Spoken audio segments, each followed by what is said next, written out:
we can put the alternative in another image altogether.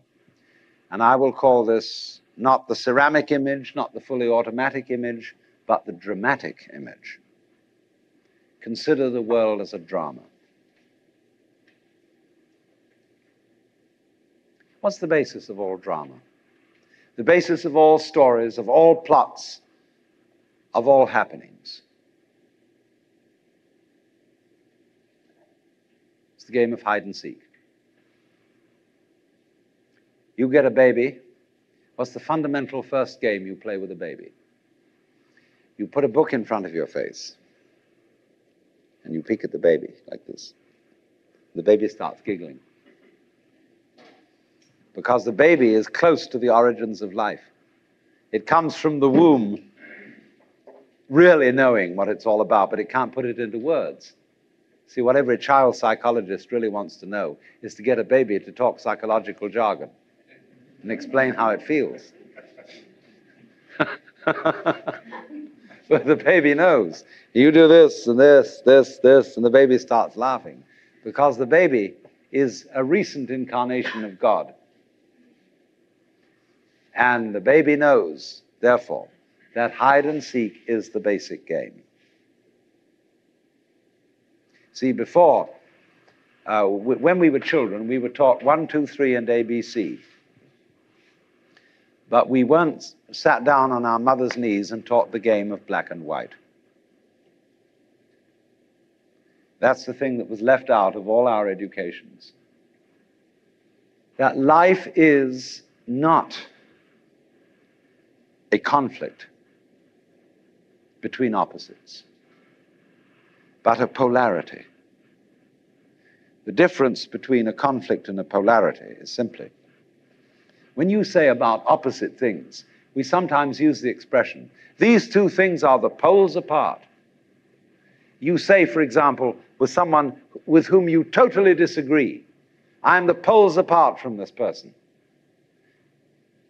But your very saying that gives the show away. Poles. Poles are the opposite ends of one magnet. And if you take a magnet, there's a North Pole and a South Pole. All right, chop off the South Pole, move it away. The piece you've got left creates a new South Pole. You never get rid of the South Pole. Things may be the poles apart, but they go together. And you can't have the one without the other. That's the basic idea of polarity. But what we are trying to imagine is the encounter of forces that come from absolutely opposed realms that have nothing in common. When we say of two personality types that they're the poles apart, we are trying to think eccentrically instead of concentrically. And so in this way, we haven't realized that life and death, black and white, good and evil, being and non-being, come from the same center. They imply each other, so that you wouldn't know the one without the other. Now, I'm not saying that that's bad. That's fun. You are playing the game that you don't know that self and other go together in just the same way as the two poles of a magnet. So that when anybody in our culture says, slips into the state of consciousness where they suddenly find this to be true, and they come on and say, I'm God, we say, you're insane.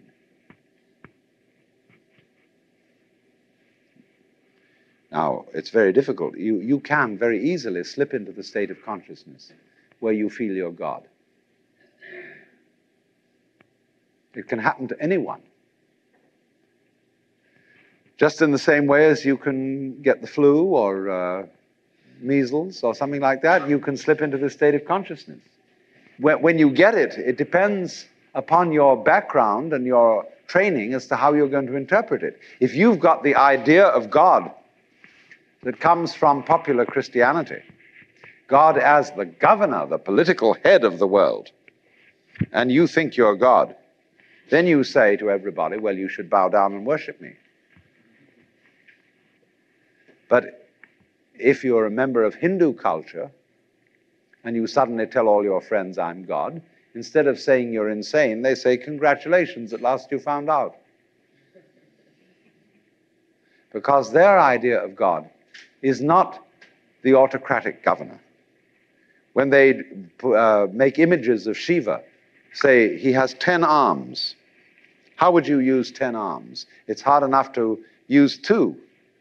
You know, if you play the organ, you've got to use your 2 feet and your 2 hands, and you play different rhythms with each member.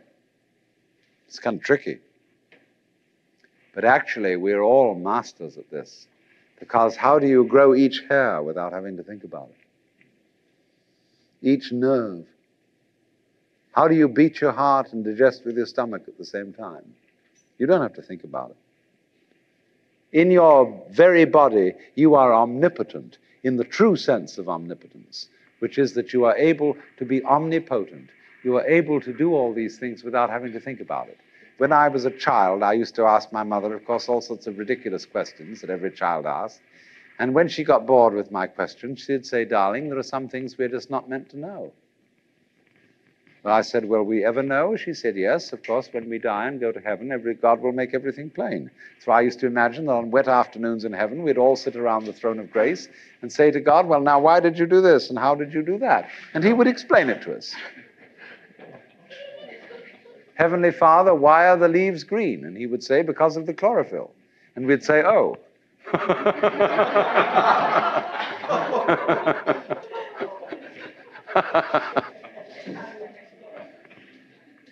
But in the Hindu universe, you would say to God, how did you make the mountains? And he would say, well, I just did it. Because what you're asking me for, when you ask me, how did I make the mountains, you're asking me to describe in words how I made the mountains. And there are no words which can do this. Words cannot tell you how I made the mountains any more than I can drink the ocean with a fork. A fork may be useful for sticking into a piece of something and eating it, but it is no use for imbibing the ocean. It would take millions of years. So it would take millions of years. In other words, you would be bored with my description long before I got through it if I put it to you in words. Because I didn't create the mountains with words. I just did it. Like you open and close your hand. You know how to do this, but can you describe in words how you do it? But you do it. You are conscious, aren't you? Do you know how you manage to be conscious? Do you know how you beat your heart? Can you say in words, explain correctly how this is done? You do it, but you can't put it into words because words are too clumsy. And yet you manage this expertly for as long as you're able to do it.